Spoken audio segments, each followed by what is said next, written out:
စီးပွားရေးလောကထဲမှာဝင်နေဖြစ်စေhigh educational field ဖြစ်ပေါ်ဘာတွေပဲဆက်လုပ်နေ့တိုင်းမှာကျတို့ကကိုယ့်ရဲ့လုပ်ငန်းတိုးတက်ဖို့ကိုယ့်ရဲ့ပညာရဲ့တိုးတက်ဖို့ကျတို့အများအားလာလုပ်နေရတယ်ပေါ့အဲ့တော့အဲ့ဒီလာလုပ်နေတဲ့ဒီ journey တစ်ခုလုံးမှာကလေးလေးတွေနဲ့နေနေပေါ့နော်သူတို့နေတဲ့အဲ့ဒီ limitless potential ပြောထားပြီးကိုကကျတို့အချိန်ကြီးက limited ဖြစ်ပါတယ်တရား limited ဖြစ်တယ်အဲ့ဒီ limited ဖြစ်တဲ့အချိန်ကြီးထဲမှာမေမေတို့နေတဲ့အမိရဒီခုလေးကိုပေါ့အချိန်လေးကိုမိရယူ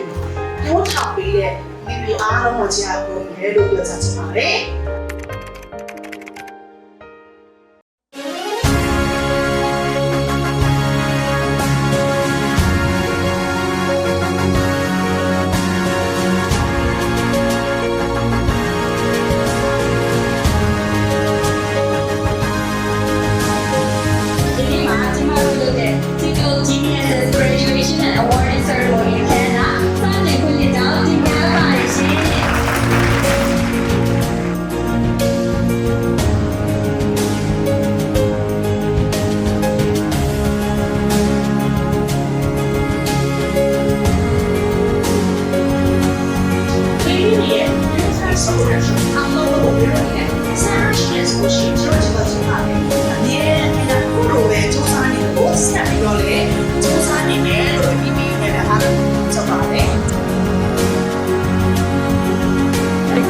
တကယ်ကို